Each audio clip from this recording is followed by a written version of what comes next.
Welcome back to the show. Adam, how's it going?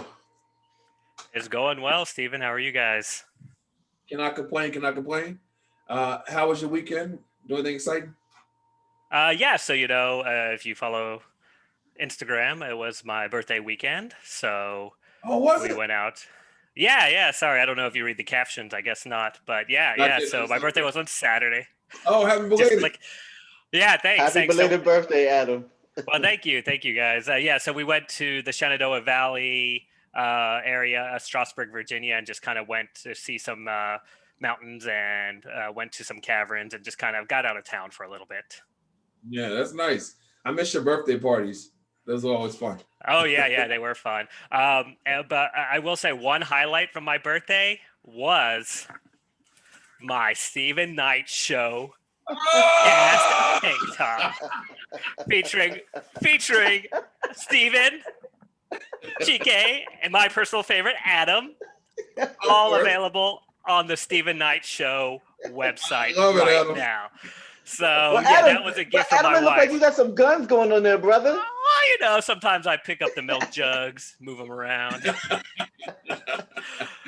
But yes, I it was a love good it. time. Well, good, good. Well, happy belated again. Once Thank again. you. Well, I'll let y'all take it away with movie reviews. Sure thing. So I am kind of going back and looking through the catalog of Oscar movies, and one I picked out, which Chika, I know you've seen actually just about a month or so ago, was One Night in Miami. Mm-hmm. And this is an Amazon film that you can watch on Amazon Prime right now, and it follows the play by Kemp Powers, and this screenplay was written by Kemp Powers, which is what he was nominated. He's nominated for an Oscar for, in addition to co-writing and co-directing Pixar's Soul. But this movie, directed by Regina King, follows the story of a fictionalized night in February of 1964 where Malcolm X, Muhammad Ali, Jim Brown, and Sam Cooke are in a room in the Hampton House in Miami after Ali beat Sonny Liston. And it talks about, or it's them that's just kind of all meeting together at this kind of important point in not just history, but the civil rights movement and things beginning, where these kind of not just important, but like big figures in the time period and until now, even now, talk about what's going on in the world, what's going on in their lives, and things to do to move things along. So it's a really good movie. It's hits on a lot of themes. It hits on a lot of things that were going on at the time, but also a lot of things that were, even though this is a fictionalized meeting because they never met on this night in Miami, there's a lot of real things that happen, a lot of true events, and a lot of interactions that kind of sets the stage for not just the rest of the decade, but kind of the rest of our time period. So, highly recommend. Again, everyone does a good job. One of the things you worry about when you watch a movie that's been adapted from a play is it's usually all takes place in one space. This movie did a good job of expanding it and giving us kind of a different environment of not just being in the hotel room. And overall, yeah, I think it was a solid hit, and I really liked it. I liked it a lot too. The guy who played Malcolm X, Kingsley Benadar, Mm-hmm. he Hmm. could play Barack Obama. He needs to play him in a movie Yeah. because he Yes, looked just like and he his looked just voice, like his inflections, and the yeah, way he spoke yeah. was spot on. I agree. But I like that. I thought it was great. Jim Brown, he's a football legend and then a star, and he realized that he was still perceived as just a black man. Remember when he went to that guy's house? The guy was all nice to him. He's Yeah, like, yeah, and he said in his autobiography that really happened to him. you don't let N Mm-hmm. words. You don't know N words come in the house. Yeah, it was wild just to see that scene and like the Yeah, setup beforehand of all these characters. Yeah, so it's sadly still happening till this day, but it was definitely interesting to see. yeah. You And that see was that? it for So, me. oh, that was it Oh, for you? Yeah, I had a birthday. right. Rocky, see what I shirt on TikTok. Yeah, come on. So I saw the documentary Tina, which is now streaming on HBO Max, and is the documentary regarding the legend, the icon, Tina Turner. And it basically focused on her and her rise to fame. And we all know her story from What's Love Got to Do with It, her life and time with Ike as they built a career of Ike and Tina Turner. But the documentary itself focuses more on Tina, not so much their marriage and what happened and What's Love Got to Do with It. And it went from the point where she actually sat down and talked to a reporter for the first time about what happened between her and Ike, and she opened up and explained. And during the time, I mean, of course, we all know the story now, but during the time when it was going on, nobody knew what was going on. And she was saying that she was doing so well in hiding it. And the documentary itself is so awesome with raw footage from back in the day. You get to see, Ike and Tina perform, and you get to hear some interviews. And if you look at some of the interviews and you look at Tina's face, you can see that she's not in a happy place, or she's not in a place of what her surroundings look like. It's really, really awesome. I think you should check it out. She actually gives great commentary to some of her life events. Steven, did you see it? I watched it yesterday. I thought it was really good, really, really, really good. And her now husband said that that's her way of retiring and staying out of the public eye. Yeah. If you remember, she did that last tour, I think 2010, and she knew that she wouldn't perform after that because she said that it was on her how she would have to soak in water, afterwards. But she knew she wanted to make money so she could set herself up to retire. But you did learn a lot, and you could see her face expression in some of the interviews.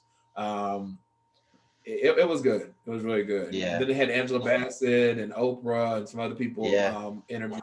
Well, I thought it was really good.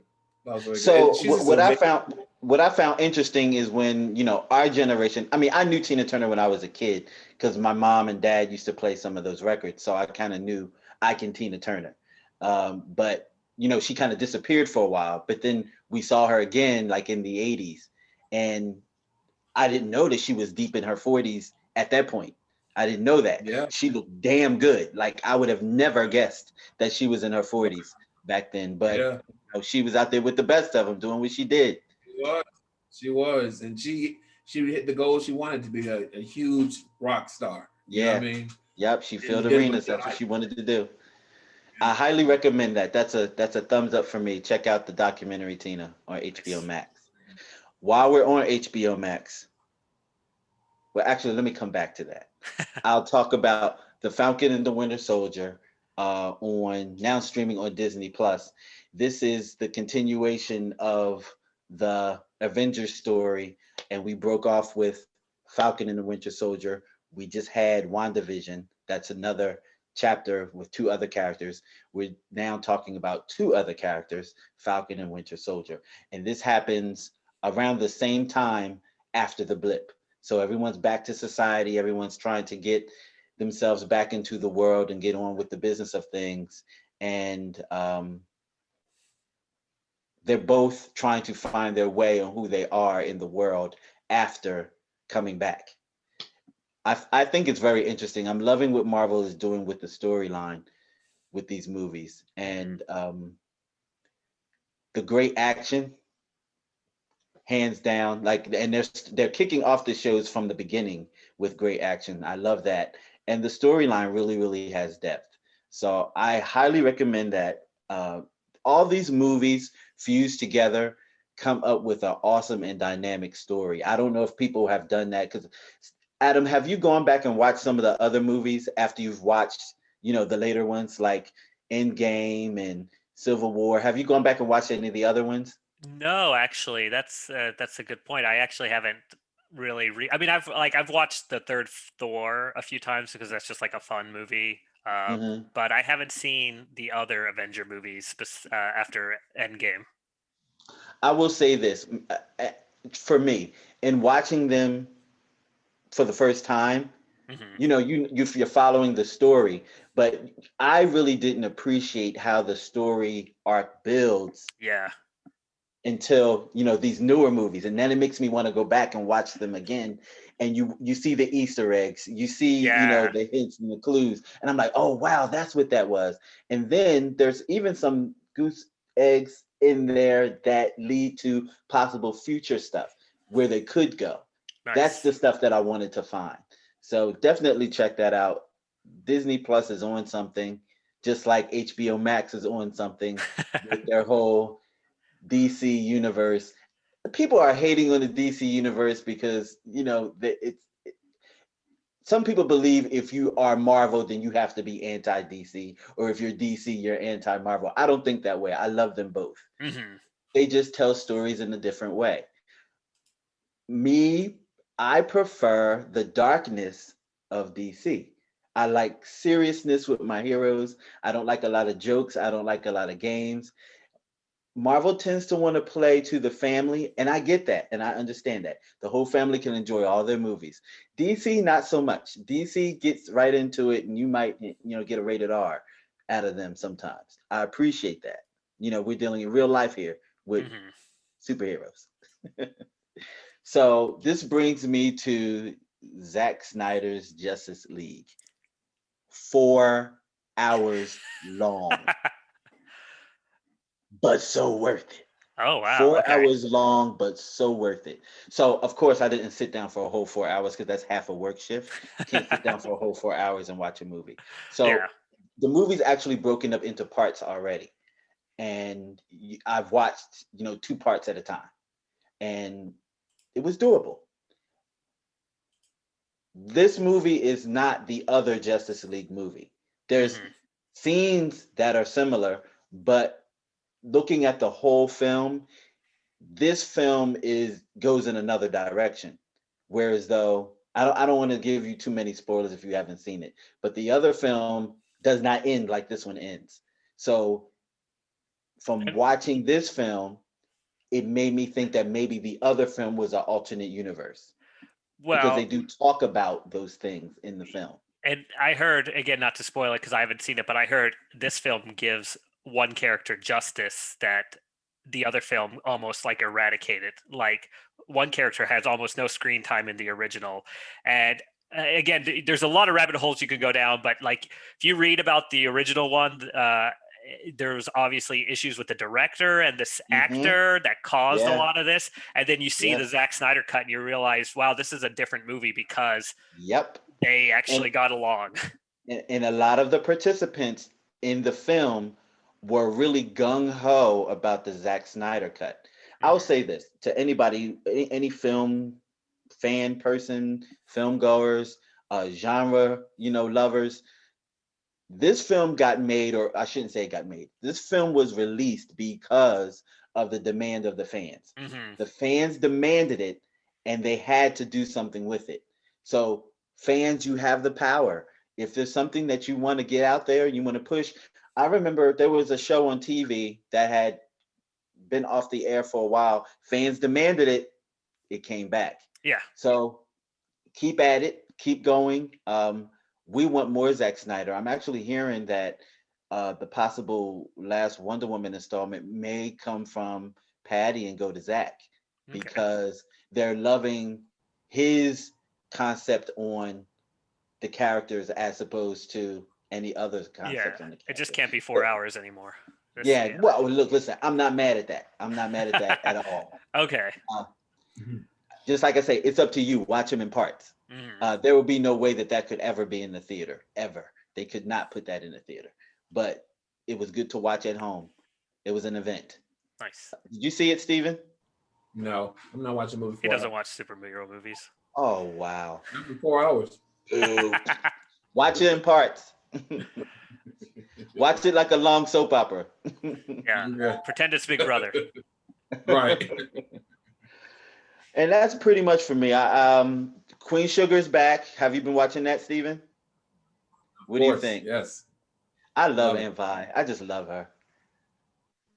Yeah. She's been on our show, by the way. Yeah, But yeah. I want to talk about Genesis Aretha.